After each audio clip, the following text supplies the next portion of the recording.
Let's have a ball. Assalamualaikum warahmatullahi wabarakatuh.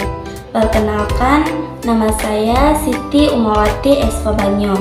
Pada video ini, saya akan menjelaskan tugas UTS dari mata kuliah Sistem Informasi yang diberikan oleh dosen pengampu Bapak Fauzi Eskom MN.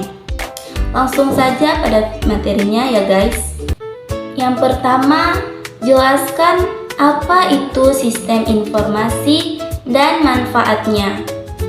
Nah, sistem informasi adalah gabungan antara teknologi, manusia, dan prosedur yang digunakan untuk mengumpulkan, mengelola, menyimpan, dan menyebarkan informasi. Tujuannya adalah untuk mendukung proses bisnis, pengambilan keputusan, dan pengendalian dalam sebuah organisasi. Manfaat sistem informasi diantaranya yang pertama, membantu mempercepat alur kerja atau proses operasional. Yang kedua, menyediakan informasi yang akurat dan real time untuk pengambilan keputusan. Yang ketiga, meningkatkan efisiensi dan efektivitas kerja. Yang keempat, mempermudah komunikasi dan koordinasi antar bagian. Dan yang terakhir, mengurangi biaya dan kesalahan yang biasanya terjadi jika dilakukan secara manual. Soal yang kedua, jelaskan peran sistem informasi dalam sebuah organisasi. Peran sistem informasi sangat penting dalam organisasi karena sebagai alat bantu pengambilan keputusan oleh manajemen, meningkatkan produktivitas karyawan karena proses kerja jadi lebih cepat dan otomatis, mempermudah penyimpanan dan pengelolaan data agar lebih teratur dan mudah dicari, meningkatkan layanan kepada pelanggan karena proses pelayanan jadi lebih cepat dan tepat, mendukung strategi bisnis agar organisasi bisa bersaing dengan baik di pasar. Soal yang ketiga, tipe-tipe sistem informasi, jelaskan dan berikan contoh. Berikut beberapa tipe sistem informasi beserta contohnya. Yang pertama, Transaction Processing System atau TPS, mengelola transaksi rutin harian. Contoh sistem kasir POS di minimarket. Yang kedua, Manajemen Information System atau MIS, memberikan laporan dan ringkasan untuk manajemen tingkat menengah. Contohnya, laporan penjualan bulanan.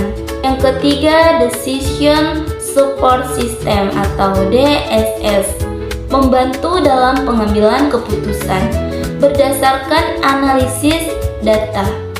Contohnya, sistem perencanaan penjualan berdasarkan tren pasar.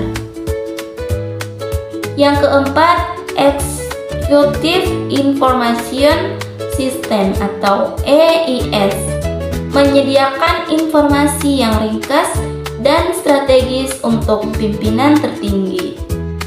Contoh, dashboard, laporan kinerja perusahaan. Yang kelima, Enterprise Resource Planning atau ERP, mengintegrasikan semua departemen dalam satu sistem. Contoh, SAP, yang digunakan di perusahaan besar untuk produksi keuangan SDM. Soal yang keempat, jelaskan perbedaan antara era akuntansi dan operasi dengan era informasi. Era akuntansi dan operasi. Fokus utama organisasi adalah pada pencatatan keuangan dan efisiensi operasional. Sistem informasi hanya dipakai untuk proses akuntansi dasar seperti pembukuan, stok barang, atau pencatatan gaji. Era informasi. Informasi menjadi aset utama. Organisasi menggunakan sistem informasi tidak hanya untuk operasional, tapi juga untuk mengambil keputusan, strategi bisnis, prediksi tren, hingga pengembangan inovasi. Sistem informasi lebih terintegrasi dan strategis. Soal yang terakhir, apa saja peran dari manajemen sistem teknologi informasi? Jelaskan. Peran manajemen sistem teknologi informasi meliputi yang pertama perencanaan, menentukan kebutuhan TI sesuai tujuan organisasi. Yang kedua pengorganisasian, mengatur struktur TI dan tanggung jawab tim IT. Yang ketiga pengarahan, memberi arahan agar penggunaan TI sejalan dengan visi organisasi. Yang keempat, pengendalian, mengawasi penggunaan TI agar sesuai dengan anggaran, jadwal, dan keamanan data. Yang kelima, pemeliharaan dan pengembangan, memastikan sistem informasi tetap berjalan baik dan diperbarui sesuai perkembangan zaman. Nah, itu saja penjelasan dari saya. Saya akhiri. Wassalamualaikum warahmatullahi wabarakatuh. Yeah, Bobby Valentino.